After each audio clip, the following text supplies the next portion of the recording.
Oh yeah, and we're back. Back with episode 102. This is Dirty Mike. I am here. We are back again. I gotta get better on those intros, huh? Because obviously it doesn't sound too good. Before we do get started though today, did want to say R.I.P. to Charles White, for old running back for USC. He won the Heisman in 1979. So R.I.P. to Charles White. May you rest in peace, there, brother, and fight on forever. Nice little Sunday I had today. Me, Baby V, Jizzy, and T-Dog we all went down to San Clemente. We went down to Pizza Port. Awesome brewery, great pizza, really good beer. San Clemente is just an awesome place to go to. If you ever get a chance to get down there, go down there. So we hit up Pizza Port, then walked down to Hobie, walked down to their store, and then they have like a Jack's surf shop outlet out there as well. It's a really cool little spot. And then we went to Lost Winds again. Me and Baby V went back, I think in November. I think it was in November. But we had an awesome freaking time, though. It was such a good time. It's easily becoming one of my favorite breweries in Southern California. And it's never too crazy in there. At least the days that I've gone on a Friday. I've gone now on a Sunday. And it's been a rainy Sunday, too. It's actually been raining out here in SoCal a lot, which isn't something we're necessarily used to. So people don't necessarily know how to drive. But it is what it is. Let's get into it. We're going to start this one off with a banger. Jizzy and me, Jizzy, T-Dog, Baby V also went last Sunday. I didn't do this on last Sunday's show. But we went to Green Cheek last Sunday. Had some burgers. This one from Green Cheek is called Just a Bit More. This first beer that I'm having. It is a hazy quadruple IPA. Coming in at 12 even. This one I had at the brewery, and I've kind of had a couple during the week. It is an absolute banger. So I'm going to crack this sucker open, eh? There we go. Let's give it a go here. I got a great lineup today. It's going to be good. And then I did get some Lost Winds beers, but I'm going to be saving those, and I'll talk about that later. So here we go. Let's pour her up. Oh, yeah. Let's get into this quad. It's got really good head retention, too, for being a quad. It looks amazing. It looks so good. I'm going to jump right into it. Let's do it.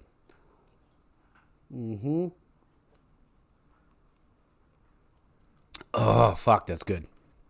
For being a quad, it's got a really good mouthfeel to it. It's really aromatic. It's got really good stuff going on with it.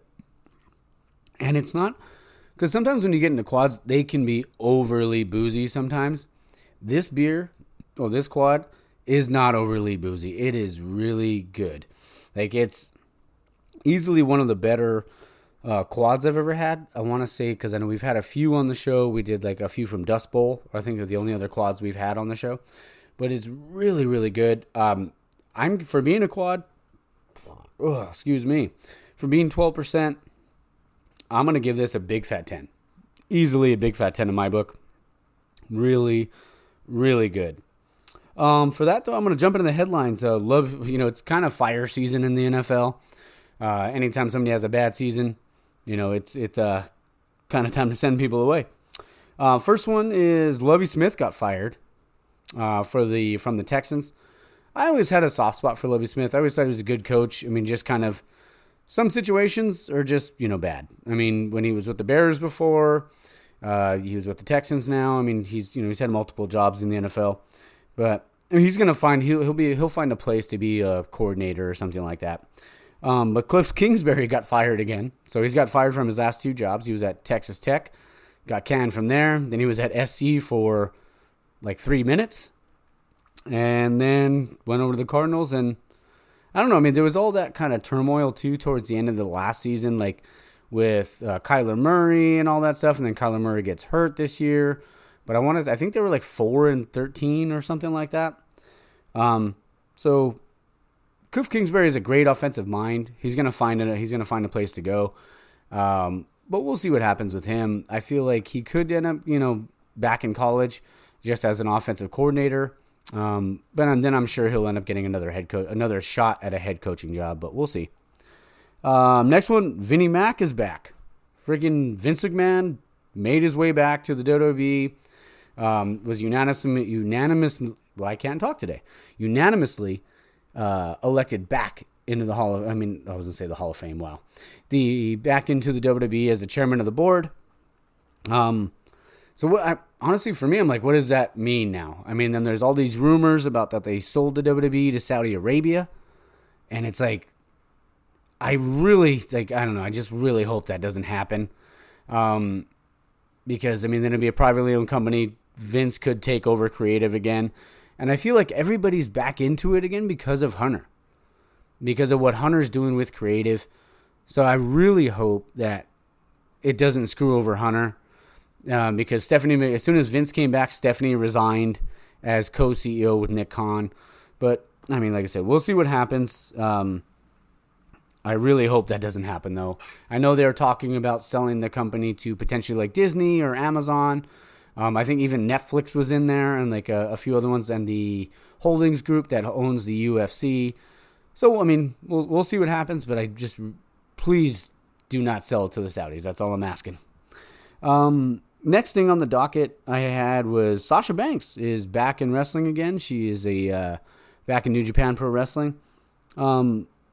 She looked cool when she came out with, I think it was at Wrestle Kingdom 17, I believe. Good for her. She's back. Like, doesn't have to worry about the WWE anymore. I know she was, clashing with Vince a lot. I really thought she was going to come back, but, what do you do? You can only do what you can. So we'll see what happens there. Sasha seems like and now that she's doing this, I don't know if she's actually, they haven't really said if she's signed a contract in New Japan, or if she can work multiple promotions. She could end up in AEW. She could do Ring of Honor, or just, do stuff like that. We'll see what happens, though. Next one is, Carlos Correa signed with the Twins, and I'll take it, because fuck the Mets. We are an anti-Mets podcast. So, at least I am, because I'm being a Braves fan, and I just don't like the Mets. The Phillies, I never really, the Phillies are the Phillies. I never really had an issue with them, but the Mets, fuck them. But good for, Correa. I know they said he talked to multiple doctors, and multiple doctors cleared his ankle, but the doctors that the Giants had used and the Mets had used was the same doctor, and they were both saying that there was issues there with that ankle. But he's still got a 6-year, like $200 million deal. So, I feel like he's going to be fine. So we'll see what happens with that. Next thing I got on the docket is, it's the first time ever, I want to say, at least as far as I know, and I'm sure there's somebody out there that's like, oh, you're an idiot because you don't know this. But the AFC Championship game is going to be held at a neutral site, and I believe it's going to be in Atlanta. And that's just weird to me. But that goes back to the whole Damar Hamlin thing. He's doing well. He got released from the hospital, so good for him. I'm so glad he's okay. But that game not finishing out did really, the only team it really screwed over was the Bengals. Because then the Bengals had a shot to potentially be the 2 seed, but, we'll kind of see how that all plays out. With it being a neutral site game, because it may not be, since it's not going to be in Kansas City, but it could end up being there. It could end up being there if, say, the Bills were to get eliminated, and they may have been eliminated already tonight, because I wasn't really watching the game earlier. I did catch a little bit at the Brewery, and they ended up losing 34-31. The Bills ended up winning 34-31 is what I mean. So we'll see how that all goes. No, but that's all I got for the headlines this week. I will jump in. Let me finish this beer here, and then I will jump into Brewski 2.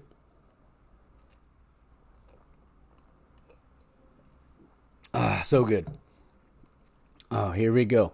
So this next one I got is from Wolfie Spot Bottle Logic in Anaheim, California. Oh, and also for Green Cheek, if you're ever around in this area, there is one in Costa Mesa, there's one in Orange, and then there's also one in Sunset Beach. Jizzy, I've been to the Costa Mesa and the Orange one, both awesome spots. The one in Sunset Beach, Jizzy's been to, and he said it's freaking gorgeous because there's you got beach views and all that sort of stuff. Today probably wouldn't have been the best day to go though because it's been raining. But this next one I have is from Bottle Logic in Anaheim, California. It's called She Shot First. It's a tropical hazy IPA. It's actually a really cool looking can. It says it's coming in at 6.4%, and it says it pairs well with a chicken sandwich. So we might have to test it out. It's called She Shot First. It's a tropical ale with pineapple and passion fruit. Ooh, not really a passion fruit podcast, but we'll find out. Well, passion fruit's not so bad. Guava is the one that we really don't like on the show. But let's crack her open, eh?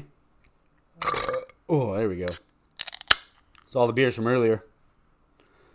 It's a good thing I don't have to drink all these by myself. Here we go.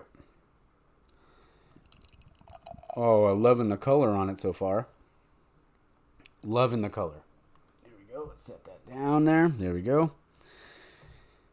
Really love this color, this hazy. Let's give it a smell. Ooh, big time. You're definitely getting the pineapple. And I think you definitely smell the passion fruit as well. Let's get it. Wow, that smells really, really good. All right, let's jump on in. Let's give it a little tasty here.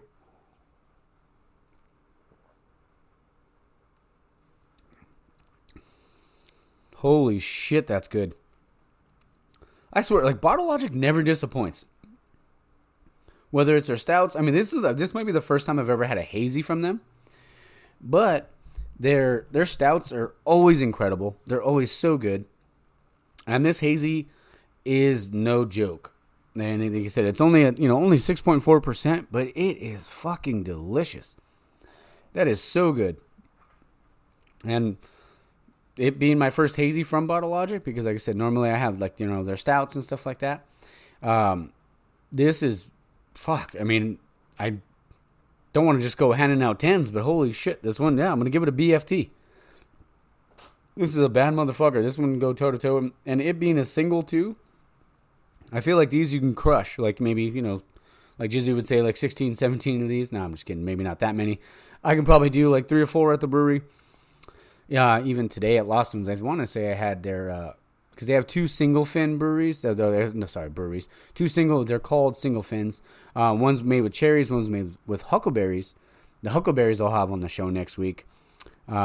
This is they're so good. I think I crushed like 4 beers there, and a couple beers over at Pizza Port.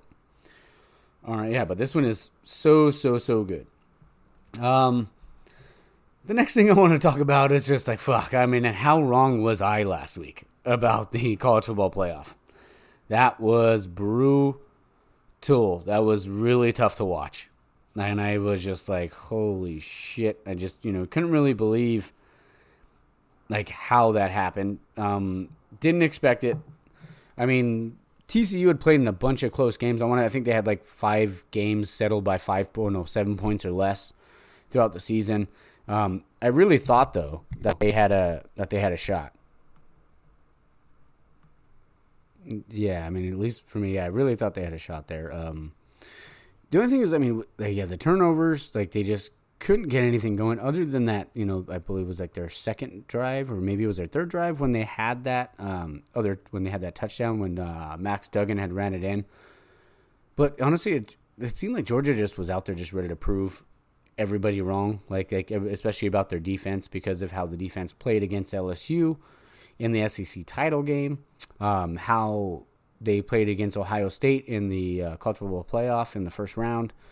But yeah, maybe they just wanted to go out there and be like, to shut everybody up and leave no doubt, and they did. I mean, it was tough to watch. It was like, was it 65-7 or whatever the fuck the score was? I just feel like that's the kind of game, like, I mean, so kudos to TCU for making it. I mean, go from being, was it 5-7 last year to making it to the college football playoff and then making it to the national title game. So kudos to them. Kudos to, obviously to Kirby Smart and the Bulldogs and Stetson Bennett and all those guys. Brock Bowers had a great game. Is it McConk? Whatever the fuck that receiver's last name was, I can't remember. Had a great game. But, I mean, that's the kind of game, though, when you're, like, you don't want to watch the film the next day. You just want to, like, nope, like, wash your hands of it and just walk away. And it's kind of like Jizzy would always say, it's like, oh, like, somebody Max Duggan's dad's telling him like, "Oh, you tried your best out there, son." "Did we, Dad? Did we? Look at the fucking scoreboard." Nah, it was tough to watch. Like, I was watching it, on Monday night, and I'm like, fuck, like, it just was brutal. I mean, you felt for, like, the TCU team, or the whole TCU team, whether it was them or, like, the coaches, the players, the trainers, everybody. Like, you work so hard to get to that point, and then for it to end that way. But like I said, there's always next year. We'll see what happens. Garrett Riley just signed, I believe, with Clemson to be their coordinator. So I think he's going to do really, really well there at Clemson. So you've got to feel for TCU in that area too. But, I mean, what can you do? I mean, you can only do what you can out there. You want to try your best and win the Natty. But now I believe, so Georgia's the first team now to win. The only team in the college football playoff era to win back-to-back titles. Even going back to it, because it is tough to do. Only 12 teams have done it since 1936. Georgia doing it in last year and this year. Bama did it in 2011, 2012. Nebraska did it, I want to say, like in the 90s. It was like 90, 94, 93, 94, or 94, 95. Something like that. And then I know Bama did it again. That was probably with Bear Bryant. I don't know if Bear was in the 60s or 70s. I can't remember. But it was 78, 79, and then I think they won it back-to-back in the 60s too. This other team named Notre Dame, never heard of them? Just kidding. I know they did it way back when, because Grandpa always had like my Grandpa Charles, he always had all the photos of everything that Notre Dame had done. Army did it way back when, Minnesota. I know Oklahoma's done it, but I think that was like long time ago. I don't remember the years. And I want to say, SC did, but it was like, I know part of it was like the AP thing in 2003 and 2004 when they shit stomped the Oklahoma Sooners. Sorry, Woody. But yeah, that's when that happened. Well, like I said, I mean, there's not much you can say after that kind of game. Like, it was just a brutal beatdown. But they already have the odds up for next year. So, I mean, we can jump into that.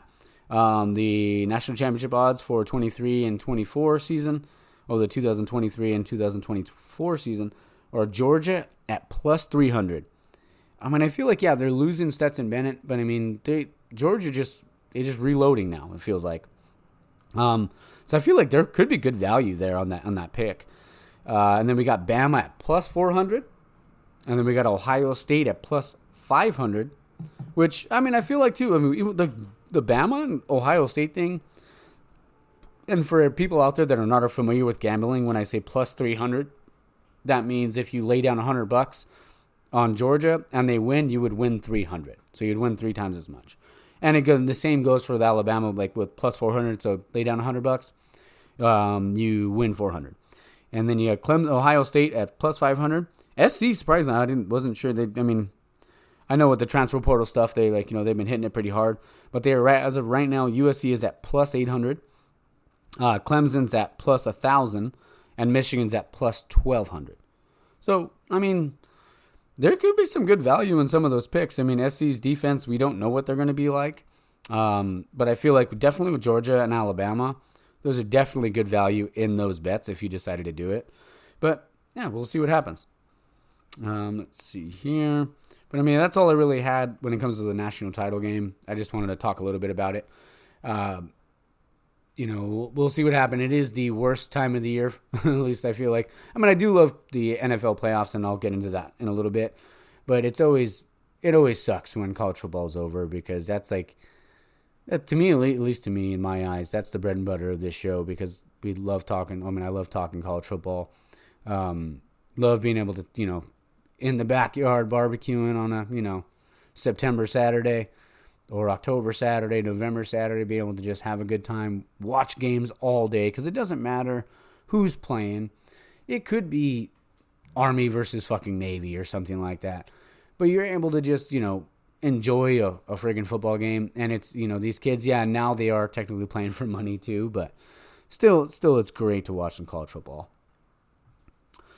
But all right, I got to finish this brewski here.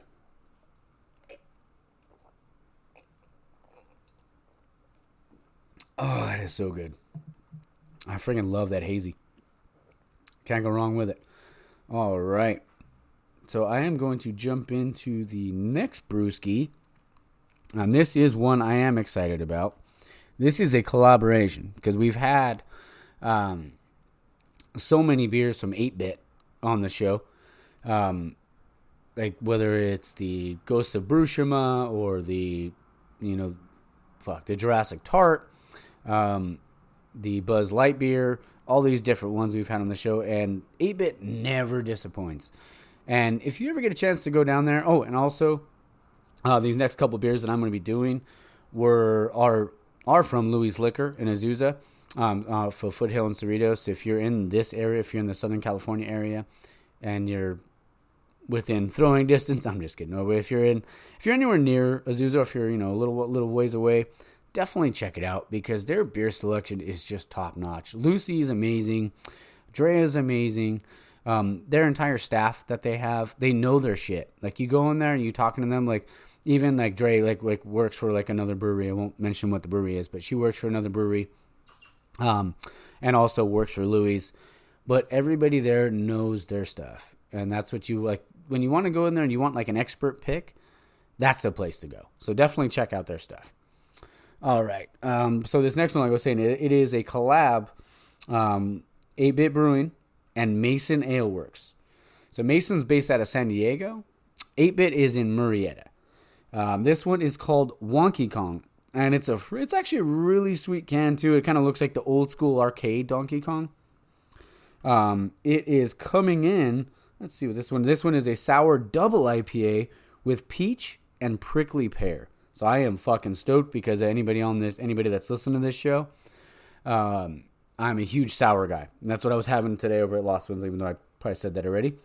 Might have a little buzz going, but Mason Ale Works is in San Diego. It's coming in at 9%. Let's fucking go. All right. Let's fucking do this thing. I'm excited about this one. Here we go. Let's crack her open, eh? With peach and prickly pear. Let's fucking do this. Oh, yeah. Snap into a Slam Jam. Oh, yeah. That was a terrible Macho Man. Sorry. My apologies. Here we go. Let's crack her open, eh? Oh, fuck. Hold on. I'm trying to get that smell out of there, but not really getting I'm really not getting the prickly pear or the peach, but I mean, let's see how it tastes. Because remember what's Jizzy's rule, though. I mean, is if it says it on the can, it better fucking taste like it. So let's do it.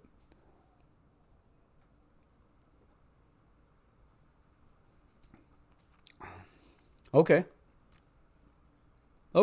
Yeah. That is good. It's not a BFT. But it is really good. It's not overly tart. Because I love sours. It's not overly tart. It has a good mouthfeel to it. It has a really good taste. You really do get the pear. You get the pear on the back end. I feel like you get the peach in the beginning. It's got a really good mouthfeel to it. I can't go 10. Because it's a collab too, because I feel like collabs should be kind of rated on a different scale. But I'm still going to give this an 8. I still really like this. Ugh. Sorry if you guys are hearing that audio. I mean, I'm recording in the garage again. And for everybody that have listened to other episodes, when I record in the garage, there is it's like LAX is like right there. So, but this one's really good. Yeah, I'm definitely going to give it an 8. I had super high hopes for this one, but it's still really good. Like, it's still definitely, if you have a chance to pick one up, whether it's a Mason or whether it's 8-Bit, I don't know if they're selling them at each brewery. But I'm sure they would have, since it's a collab, they were going to be selling them at both. But I would definitely pick one up if you get a chance, because it does have a unique flavor with the prickly pear and the peach. And coming in at 9%, it doesn't drink like a 9. It honestly feels like it could be like a 6 or something like that. it's really solid. It's really good. I'm going to go in there and finish this sucker off.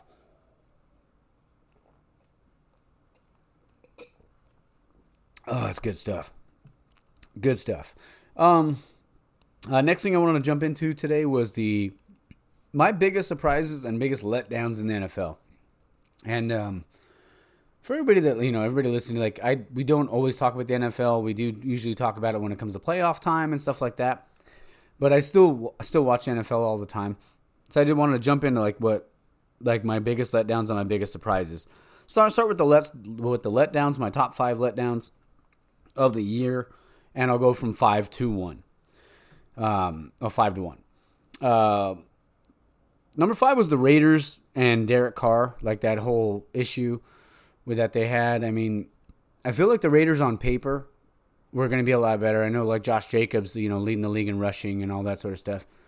But I just feel like there was just such a letdown with McDaniels, the whole Derek Carr situation. What are they going to do now? Obviously, they got rid of, Carr is leaving. He announced he posted his goodbye the other day to the Raiders. They've been starting Jarrett Stidham. I feel like the only bright spots for both teams, for the Raiders really was Devontae, because it didn't matter who was playing quarterback. Devontae, because even with Stidham, Devontae was still getting his. And Devontae could potentially leave now because, he's talking about wanting to go. Derek Carr is leaving. McDaniels, I don't know if he's the guy. He could be. But Josh Jacobs and Devontae were probably the 2 bright spots of the year, I feel like, because Josh Jacobs betting on himself. Good for him. Hopefully he gets paid. And then Devontae, like I said, getting it done on his own. Number 4 I had with the Cardinals. Yeah. The Cardinals, the Cliff Kingsbury, Kyler Murray saga. The Cardinals going 4-13. I talked about that a little earlier.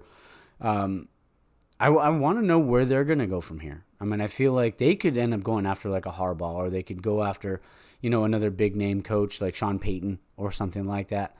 We'll see where that whole Sean Payton thing is going, because there's so many rumors swirling around about him, whether it's the Broncos, the Dolphins, or now they're saying Tom Brady to the Raiders. We'll kind of see what happens after this year. My number 3, though, was the Colts. They went 4-12-1, and I talked about it last week.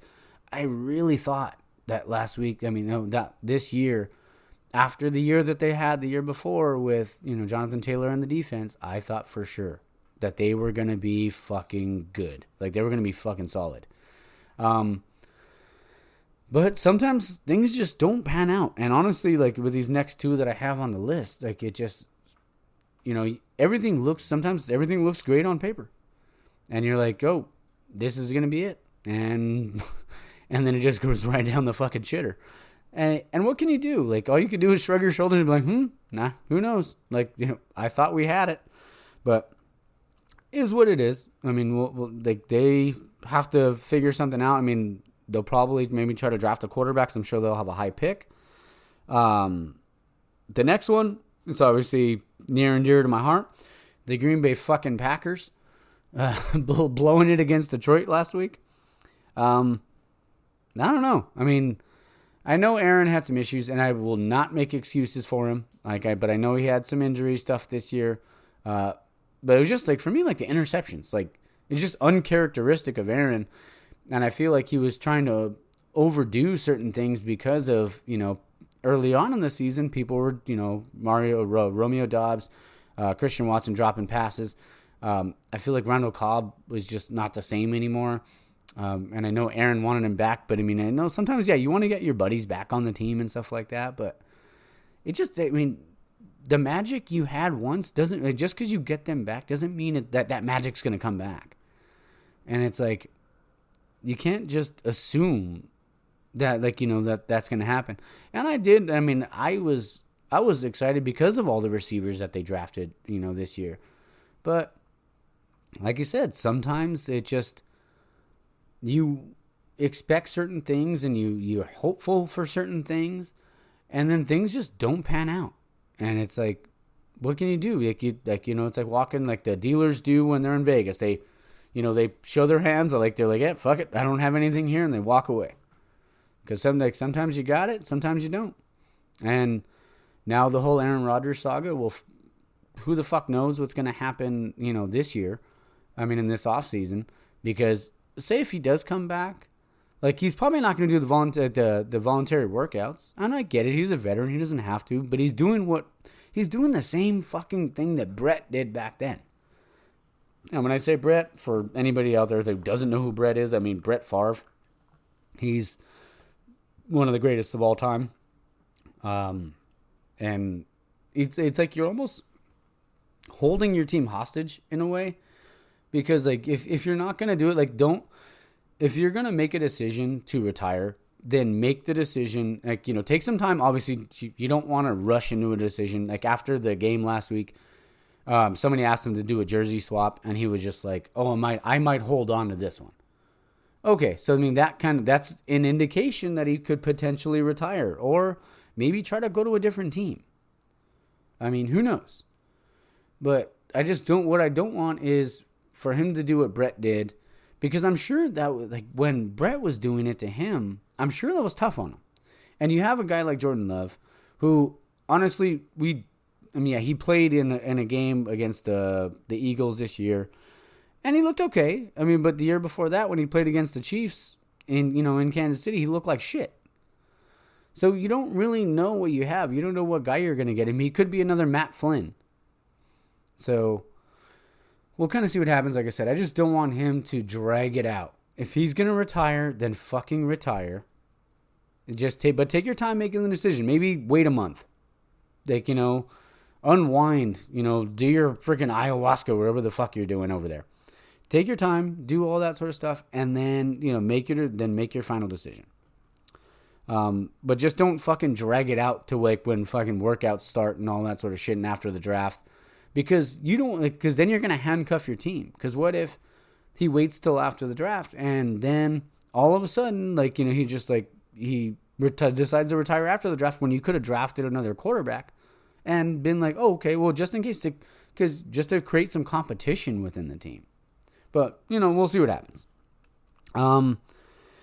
The number one biggest letdown, and actually this is a tie. So get ready for this one. Okay, so the number one, on the tie for number one, for biggest letdowns of the year, is, I'm going to start with the Rams. So we'll start with the Rams. Winning last year's Super Bowl and then only having 5 wins this year, not making the playoffs. I mean, that's a big letdown. And then also you have the whole Sean McVay thing, like where he was talking about potentially like going and being a commentator, but then he announced the other day that he is coming back. So honestly, good for him. Like, I mean, because I feel like Sean McVay is he's a really good coach, but the Rams also kind of hamstring themselves. Like they traded away all their picks, to win that year. I mean, yeah, and they did. They sold out for 1 year, like a 1 year thing. But I mean, what can you do? You try your best out there and, you win it, and then everything kind of happened the way it did. With what's his name that left for the Bills? Oh, geez, why can't I think of his name? It's all right. It'll come to me later. But yeah, I mean, the Rams, I feel like is a bigger letdown. Matt Stafford did not have a great year. I know he was struggling with some injuries too. Cooper Kupp, still Cooper Kupp. He's a bad motherfucker. And the Rams will be back. I just feel like they really. I mean, winning the Super Bowl was obviously huge. I mean, anybody like if any team out there every team out there of all 32 wants to win a Super Bowl. But do you really handicapped your team with trading away all those picks? It just, I feel like because you need the draft. Like, you need to be able to bring in new talent and develop new talent and all that sort of stuff. But yeah, them trading away all those picks was huge.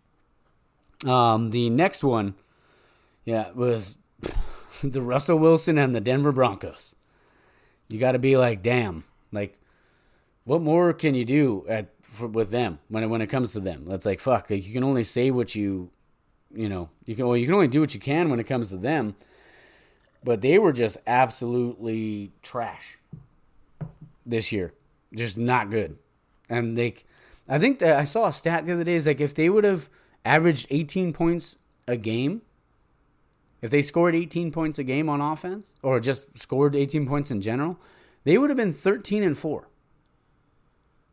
So, I mean, that shows that they have a good defense, but that offense is trash.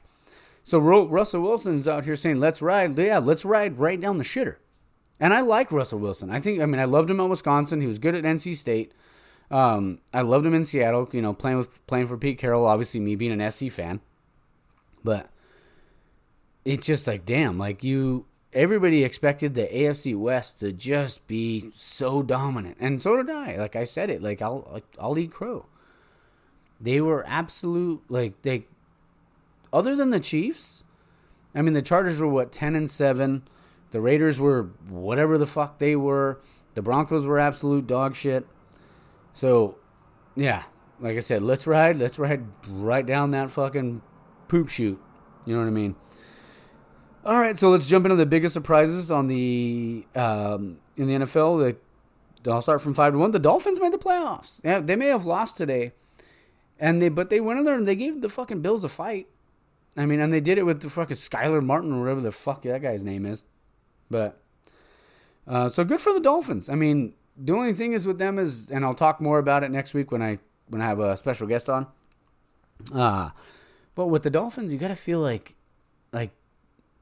I feel like they overachieved a little bit this year, and then also the whole Tua stuff, like with Tua getting hurt and the concussions. Just take care of yourself, man. You don't want to you don't want to ruin your life. I feel like, I mean, it's sad to say, but you don't want it to be down the road, end up in a situation like Junior Seau, where the guy committed suicide because of mental health, because of he was so messed up because of all the concussions, and that's the last thing you want. You don't want anything like that. You don't want you don't want to hurt your family like that. So we'll see what happens if he gets medically cleared and he's able to stay healthy. Then good for him. Kudos, more power to him. But just take care of yourself, man. But yeah, that was my number 5 when it comes to, biggest surprises. Number 4 was honestly the 49ers. I mean, me hating the Niners. I've never liked the Niners, whether it was Montana, whether it was fucking Steve Young. I mean, and obviously great players. But they would always beat up on my Packers. At least, Steve Young would. But, yeah, I mean, we'll see what happens with all that. But I mean, when it comes to the Niners, it was the biggest thing for me is they were 13-4, and they did it with 3 different quarterbacks. You're playing Trey Lance, and then he goes down. You bring in Jimmy G, he's playing well, and then he goes down, and you're you have McCaffrey after you trade for him, and then you have Brock Purdy. Brock Purdy goes in there and he freaking kills it. The guy's playing really well. I mean, yesterday, I watched, I want to say, the first 3 quarters, and that was a tighter game. Carroll had a good fucking game plan ready for that. But, yeah, I mean, kudos to the Niners for playing as well as they have all year and having used 3 different quarterbacks. Next one is the Detroit Lions and Dan Campbell. He's building a winning culture in Detroit, and good for them. And that's coming from a Packer fan, when it comes to the NFC North. I always had a soft spot for the Lions because I loved Barry Sanders growing up. I'm 34 years old, but when I was growing up, I would watch Barry Sanders with a fucking shit quarterback. I'm sorry, Scott Mitchell. But, I mean, with a shit quarterback and Scott Mitchell. And it's what Dan Campbell's doing right now is even if you watch Hard Knocks, he wants to, he will go run through a brick wall for one of his players, and that's the kind of coach you want to play for. I mean, you want to be able to go to bat for that guy every chance you get. So, I mean, yeah, like I said, kudos to the Lions. Yeah, I mean, they knocked the Packers out of the playoffs, and I feel like they're only going to get better. And with Hutchinson, they have so many young playmakers on that team, like Hutchinson, Amon-Ra, and Swift. And, Jamal Williams, who is a former Packer. They have so much, going for them right now, and they're only going to get better. And if they keep drafting well, look out for the Lions. Maybe not next year, but maybe the year after. We'll see what happens, though. Last one, my number 1, is the Jaguars. The Jaguars, Friggin' won the division. They were 9-8, and Doug Peterson's doing it again. He took what Urban Meyer had last year, and I know they got what's his name from Georgia, too. But he played like they're doing so freaking well. Like I mean, like for them being 9-8, and I called it last week. I think at least I'm pretty sure I did that the Jags were going to upset the Chargers, and they did. So kudos to them. So. Yeah, hats off to Doug Peterson, Trevor Lawrence and all those guys. I know it's Tony Khan's dad. I don't know what his name is, the owner of the Jags, but it's Tony Khan from AEW, his dad, that owns it. But yeah, kudos to the Jags. They got so much going for them. And they're a young team. They're a dangerous team. They were down 27-0 yesterday. And they came back and won at 31-30. And like how...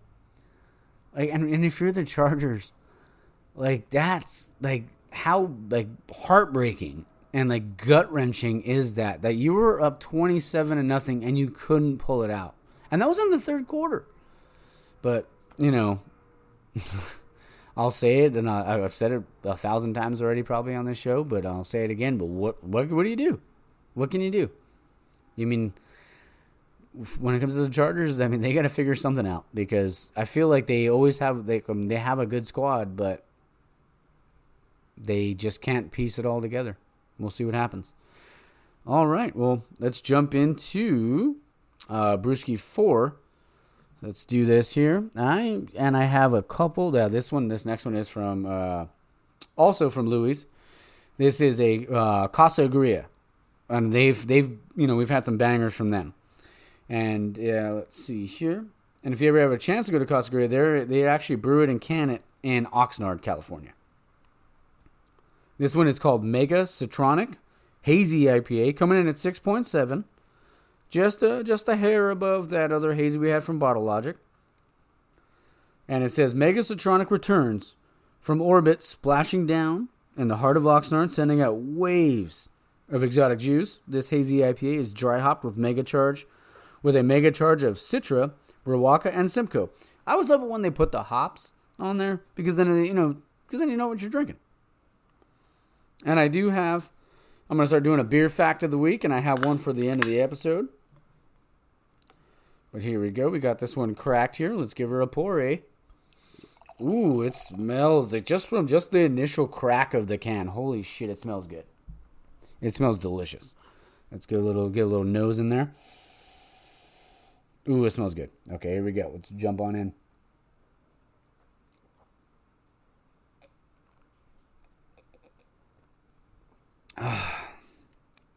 Fuck. That was so good. I poured myself a little glass and I chugged it. Damn, that was good. Holy shit. You really do get definitely get citrus on it. And it's a fucking sweet looking can because it almost looks like a meteor or, something like that hitting the Oxnard area from what it looks like almost looks like a little map. It is fucking delicious. Kudos to Casa Agria because this is a big motherfucking fat 10. Holy shit, that is really good. It's got a good mouthfeel. It's not bitter. It's not over. It's really, really smooth. Pick one up if you get a chance. I'm not sure how. Actually, I've never been to Oxnard, so I'm not even sure how far it is. But if you're in that Oxnard area and you haven't been to Casa Agria, because I'm gonna look it up after the end of the show because I'm like, fuck, I need to hit this place up because I need to check it out, talk to them. Hey, maybe even get them on the show. And I do have some stuff to talk about because at the end of the episode. There we go. How do we get that burp out? Next one I do want to get into is the NFL playoffs because it's going down. So, with the NFL this week, the Giants end up beating the Vikings. So the Vikings were the fakings to me. At least I feel like they were, had a great record all year in the regular season, but just, fucking blew it to the Giants today. So kudos to the Giants. Brian Daboll obviously doing a really good job over there, turning things around.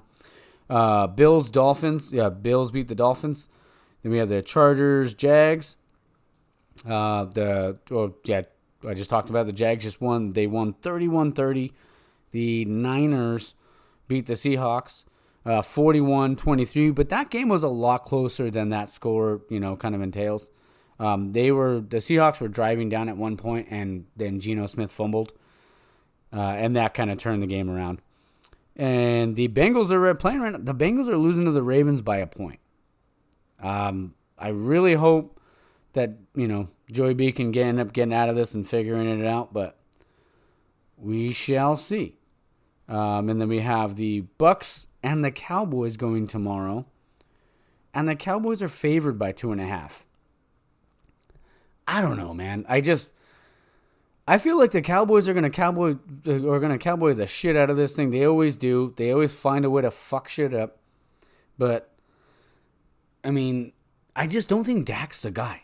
At least for me. I feel like Dak's not the guy. I don't feel like Zeke. Don't get me wrong. Zeke was a bad motherfucker when he came out in the draft. But ever since he got hurt, he just hasn't been the same guy. And I feel like Pollard could end up being the guy, and he's killing it. And they have fucking a million tight ends on that team. But we shall see. And next week we have some games. So as of right now, the Bengals are in the red zone. Here we go. So it will be, because the number 1 seed is the Eagles, so they should play the second lowest seed. And let me go ahead and pull that up here. So they would be playing the Giants.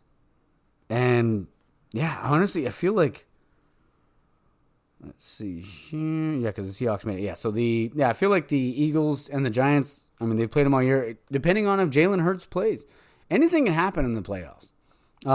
But I am going to go with the Eagles in that pick. And then we know the Niners will be playing the winner of the Cowboys-Bucks game. And I picked the Bucks. So if it's Niners-Bucks, I'm going to go Tom Brady. Fuck it. I'm going to go Tom Brady on this one. The whole every other year thing for him since, 2015, I think it was. And then, let's see here. But if it's the Cowboys, I'm still going Niners. I like the Niners defense. I know they had a little bit of a tough time there yesterday, but the Niners are at home. Let's go Niners.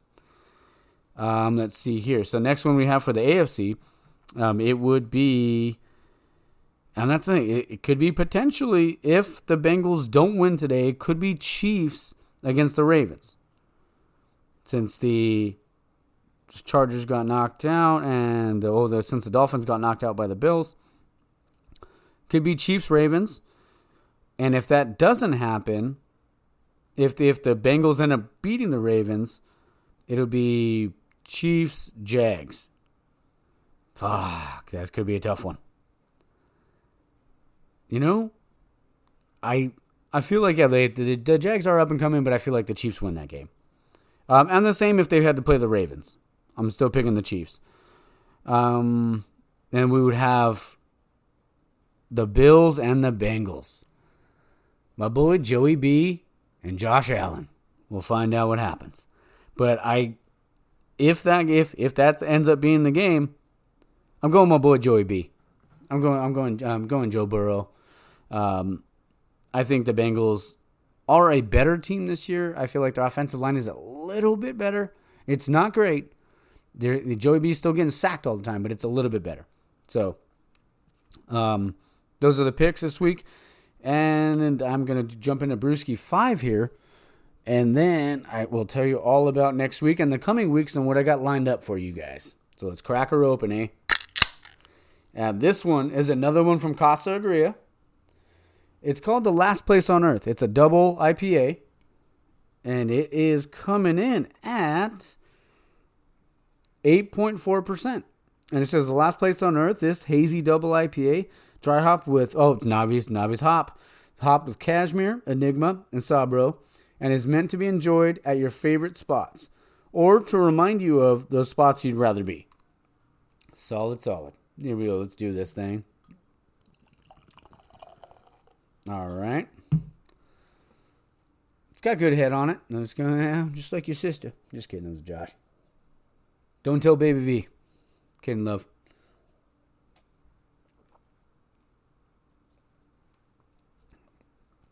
Oh, okay, that is... Damn. I'm really not trying to hand out 10s or anything like that. And I'm not saying I know how to pick them. But this is pretty fucking good. Like, I would... If I was over there and I, over down at Casa Agria in Oxnard, and I was looking at these, they're like, fuck. I might knock off a few of them. A few of each. They are really freaking good. I really enjoy these. This Last Place on Earth, it's really cool too. And it has like almost reminds me of, this is going to be, stupid, and maybe some people get it, some people don't. But it reminds me of the movie with Will Ferrell. What the hell is it called? It's him and Danny McBride, and he fucking plays show tunes, all this other shit. Oh gosh, Land of the Lost. There we go. I couldn't fucking think of it. But there's one point where they're like next to a pool and it's all desert everywhere, and that's kind of what it reminds me of. But it's a solid beer. That's really, really good. I'm gonna I hate just dishing out big fat 10s. The only one that hasn't got one is Mason and 8-bit, that collab. But it's a big fat 10 for being a double hazy. That's solid. That's really, really good. It's got a good mouthfeel. Like, it's not overly bitter. Like, it doesn't have the does it have the IBUs? It does not. But it is really good. So if you have a chance to pick up any of these, like, I'll go run down the list. It was Just a Bit More from Green Cheek, the She Shot First from Bottle Logic, the Wonky Kong with the collab with Mason Ale Works and 8-bit, and then the last two from Casa Agria, Mega Citronic and a Hazy IPA, and then Last Place on Earth at the double IPA. Pick them up if you got a chance, if you got a shot. Thoroughly enjoy all of these beers. So yeah, like I said, if you have a chance to get them, get them. But this is gonna be the end of the episode. Before I do end it though, next week, I do have the beer fact of the week, and that beer fact is the United States is second to only one country, one country, when it comes to producing hops, and that is Germany. But the states that are in, the 3 states that do produce the most out of all the states in the United States is, number 1 is Washington, Oregon. Number 2 is Oregon, and then number 3 is Idaho. So that's beer fact of the week. Just wanted to throw that out there. And then the next stuff that I have going on. So next week I will be in Arizona. I will be recording on Sunday, so it'll be posted to normal time. But got a special guest. We got the Dancing Bear, the Dirty Russian, the Russian sports bum. Jam's back on the show. And it should be a good one. We're going to tell some stories, drink some beers, have a good time. Looking forward to being in Arizona. Also in the next couple weeks. So obviously not next weekend, but the weekend after, the weekend of the 28th, I'm going to be out in Colton. I'm going to go out to, I'm going to be out in, Colton to go to 3 Iron Brewing. So I'm going to hang out with Cole. We're going to have some beers. I'm going to have him on the show.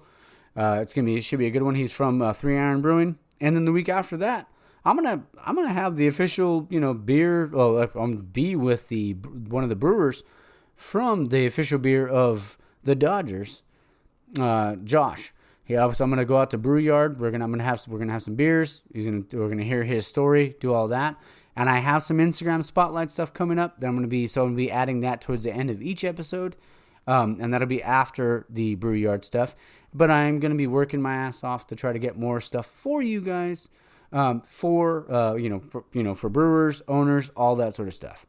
But that is it for the day, and I'm going to sign off now. I hope you guys enjoyed the episode. Don't forget to, like, comment, subscribe, all that sort of stuff on iTunes. Thank you. Anything on Spotify you can. If you could give us a 5-star rating, I really appreciate it. Amazon, iHeart, Google, so on, blah, blah, blah, all that stuff. And then on Instagram, if you want to follow us on Instagram, it's Taps and Tailgates. You can go ahead and do that. But I hope you guys have a good week. And take the over, motherfuckers.